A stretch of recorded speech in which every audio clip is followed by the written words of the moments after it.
எல்லாருக்கும் நமஸ்காரம். Unconditional love இந்த வார்த்தை எல்லாரும் கேள்விப்பட்டிருப்போம். அப்படின்னா என்ன? அதாவது ஒரு பிரதிபலன் எதிர்பார்க்காம ஒருத்தர் மேல நம்ம அன்பு செலுத்துறது. எப்போல்லாம் இது செய்வோம்?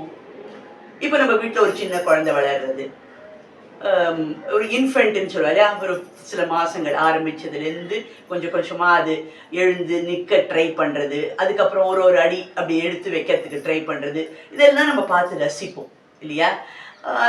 சின்னதாக அந்த குழந்தை வந்து இப்படி ஒரு ஒரு காலை வச்சுட்டு பேலன்ஸ் பண்ணுறதுக்கு அப்படி தத்திக்கும்.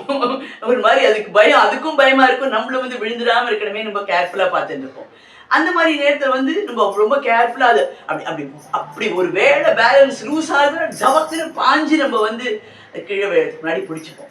எதுக்கு அந்த மாதிரி செய்கிறோம்?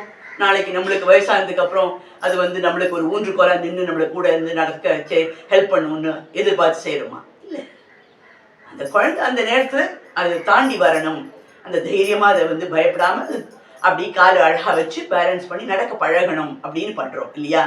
அதுக்கு வந்து சின்னதாக ஒரு மையிட்டு பார்க்கறச்சு ஒரு அழகாக இருக்கும். அப்போ சிரித்து நம்ம பார்ப்போம். அதுக்கப்புறம் திருமூண்டு முடி வளர்கிற சமயத்தில் அது இப்படி சும்மா 2 ஜுட்டு மாதிரி அதுக்கு போட்டு விட்டு 2 சைடில் திருவுண்டுக்கு அதுக்கு ஒரு திருவுண்டு பூ வைப்போம்.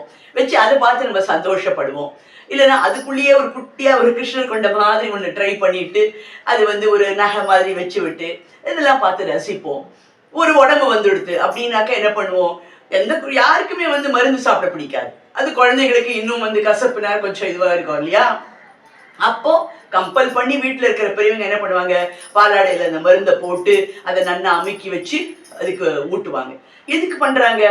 நாளைக்கு அது வயசானதுக்கு அப்புறம் நம்மளுக்கு வந்து டயபெட்டிஸ் சுகருக்கெல்லாம் மாத்திரை வாங்கி கொடுக்க போகிறதுன்னா இல்லை.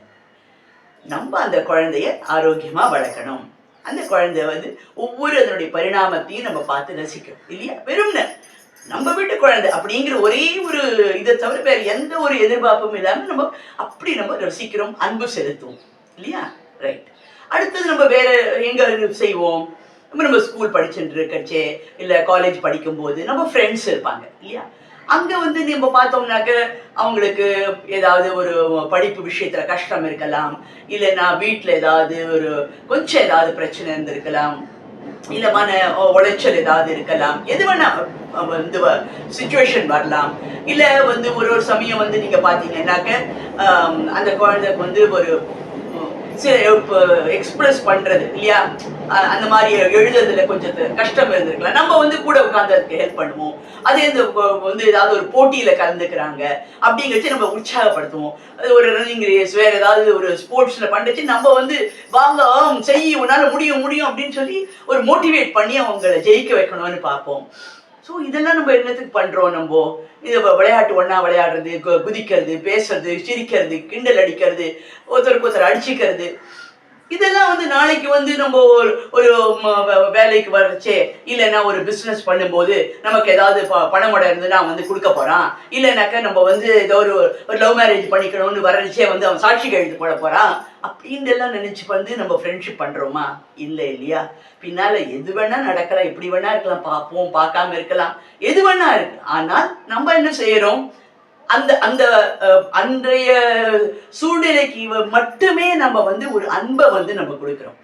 நம்மளை போல அவங்களும் வந்து ஒரு மனுஷன் மனுஷி, ஆண் பெண் அப்படிங்கிற ஒரே ஒரு ஃபேக்டர் தான் நம்மளுக்குள்ள இருக்குமே தவிர மற்றபடிக்கு வேற எந்த நினைப்பும் இருக்காது. அவ்வளோ சந்தோஷமா அன்பா நம்ம பழகிறோம் இல்லையா? ஸோ இதே விஷயத்த ஏன் நம்ம கடவுள்கிட்ட கொடுக்கக்கூடாது? அன்கண்டிஷனல் லவ்னு அது ஏன் நம்ம பண்ண மாட்டேங்கிறோம்? கடவுள்னு வந்துட்டா மாத்திரம் ஒரு பார்ட்டர் சிஸ்டம் மாதிரி ஆகுது. வந்து நான் ஒரு 40 நாளைக்கு ஒரு மண்டல விரதம் இருக்கேன், வந்து செவ்வாய்க்கிழமை வந்து ஒரு 9 வாரம் நான் வந்து கோவிலுக்கு வந்து ஒரு அர்ச்சனை பண்ணுறேன், இல்லைன்னா ராவு காலத்தில் இத்தனை நாளைக்கு நான் விளக்கு ஏற்றுறேன், இல்லைன்னா வந்து சதுர்த்திக்கு நான் இப்படி விரதம் இருக்கேன், ஷஷ்டிக்கு நான் இப்படி பண்ணுறேன். ஸோ இந்த மாதிரி பண்ணி நம்ம ஒரு அப்ளிகேஷனை போட்டு அதை நிறைவேற்றி கொடுன்னு கேட்குறேன் இல்லையா? ஸோ அது ஏன் அது அங்கே மாத்திரம் நம்ம வந்து அந்த ஒரு கண்டிஷனை போட்டு போட்டு போட்டு வந்து இது நான் உனக்கு செய்து நீ எனக்கு இது செய்யறியா அப்படின்னு கேட்குறோமே, அது ஒரு நிமிஷம் நினச்சி பார்ப்போமா? அது வந்து கரெக்டாக இருக்கா, நம்ம செய்யறது நியாயமாக இருக்கா அப்படின்னு? கண்டிப்பாக இல்லை இல்லையா? ஏன் அந்த அன்கண்டிஷனல் லவ், அதாவது எனக்கு நான் உனக்கு இது பண்ணுறேன் நீ எனக்கு இது பண்ணுன்றது இல்லாமல் அப்படியே எப்படி இவங்களெல்லாம் நம்ம ரசிச்சோம், எவ்வளவு அந்த அன்பை பண்ணினோமோ அதே மாதிரி அந்த பகவான்கிட்டயே நம்ம அதே அன்பை காமிக்கலாமே. எந்த காரணமும் இல்லாம நமக்கு எதுவும் செஞ்சு கொடுக்கணுங்கிற ஒரு கண்டிஷன் எதுவுமே இல்லாம ஏன் நம்ம செய்யக்கூடாது? இன்னொரு விஷயம் இப்ப பாத்தீங்கன்னா, இப்போ உடம்பு முடியல, டாக்டர்கிட்ட போறோம். போனதும் வந்து செக் பண்றாரு, எல்லாம் பண்ணிட்டு ஒரு பிரிஸ்கிரிப்ஷன் எழுதி கொடுப்பார் இல்லையா, இன்னென்ன மாத்திரை நீங்க எடுத்துக்கோங்கன்னு. என்னைக்காவது யாரு படிக்காதவங்க கூட போனாக்க அவங்க எழுதுறது என்ன மாத்திரை புரிஞ்சுக்கணும்னு பார்ப்பாங்களா? Obviously there is a big joke.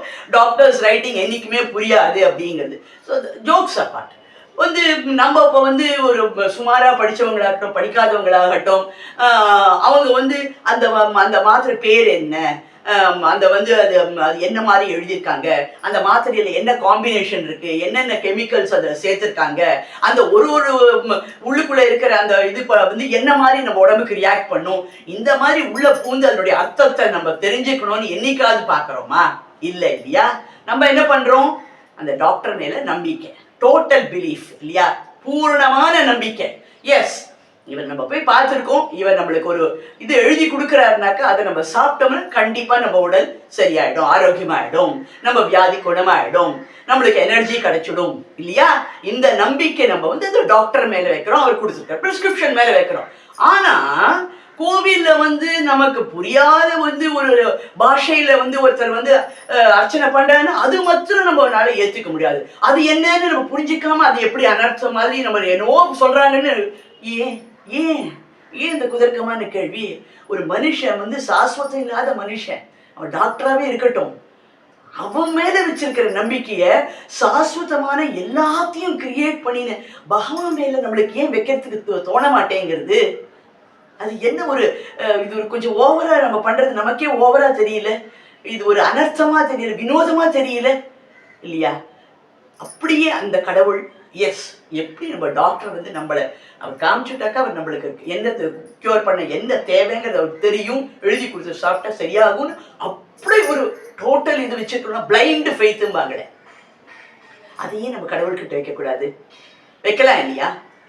அதே போலதான் நான் உன்னை வந்து பார்க்குறேன்ப்பா, நான் உன்னை ரசிக்கிறேன்ப்பா, நீ எனக்கு எவ்வளோ நல்ல விஷயம் கொடுத்துருக்க. நம்மளுக்கு வந்து பெரிய காரு பங்களா வந்து லக்ஸுரி கம்ஃபர்ட்ஸ் இதெல்லாம் கொடுத்தா தான் வந்து நம்ம வந்து பெரிய பாக்கியவான்கள் இல்லை. பேசிக்கா நம்மளுடைய ஆர்கன்ஸ் ஒழுங்கா இருக்கு, நம்மளுக்கு சிந்தனை நம்மளுக்கு பண்ண முடியாது, நம்ம வந்து ஒரு 4 விஷயங்கள் இடங்களுக்கு போக முடியாது, நல்லதுல கெட்டதுல கலந்துக்க முடியாது, ஒருத்தருக்கு தைரியமா நம்ம கிட்டக்க வந்து ஒன்று பேசணும்ன்ற அப்ரோச்சபிள்பாங்க இல்லையா, இவங்க கிட்டக்க கொஞ்சம் சொல்லுவோமே ஏதாவது நம்மளுக்கு அது ஒரு விடிவு கிடைக்கும் அப்படின்னு அந்த மாதிரி சில ஒரு பொசிஷன்ல நம்மளுக்கு வந்து கடவுள் வைக்கிறான். இல்ல நம்ம வந்து ஒரு 2-3 விஷயங்கள் நம்ம வந்து சில இடத்துல செய்ய முடியும், உடலால் செய்யலாம், மனதால் செய்யலாம், பிரார்த்தனையால் செய்யலாம். இப்படியான நல்ல நல்ல விஷயங்களை நம்மளுக்கு அவர் கொடுத்திருக்கார். ஒரு வீடு கொடுக்கிறார், வாடகை விட இருந்தா என்ன, நல்லபடியா நம்மளுக்கு ஒரு இடம் ஜம்முன்னு சேஃப்டியா இருக்கு இல்லையா, நம்ம வந்து ரோட்ல அப்படியே நிற்க முடியா விடலையே இல்லையா? அதே போல எங்கேயும் நம்ம போகிறதுக்கான வழி நமக்கு கொடுத்துருக்காரு இல்லையா, நல்ல சாப்பாடு கொடுக்குறாரு இல்லையா. தினம் தினம் நம்ம விருந்து சாப்பிட்டா நம்ம உடம்பு கெட்டு போயிடும், எல்லா நாளும் சாப்பிட முடியாது. ஆக நம் உடலுக்கு தேவையான நல்ல விஷயங்களையும் அவர் கொடுக்கிறாரு இல்லையா. இதுக்கு மேல ஏன்பா நம்ம ஓவரா, அதுக்கு மேல நமக்கு என்ன வேணுமோ அந்தந்த டயத்துக்கு அவரே கொடுப்பார். அந்த பிளைண்ட் ஃபெய்த்தை நம்ம வைக்கலாம் இல்லையா கடவுள் கிட்டக்க. இந்த மொழி படத்துல வந்து பிருத்விராஜ் வந்து ஒரு டைலாக் சொல்லுவார் ஜோதிகாவை பார்த்து, உன் கண்ணில் அந்த வாழணுங்கிற ஆசை தெரியுது, நீ வாழ்ந்துதான் பாரு அப்படிம்ப.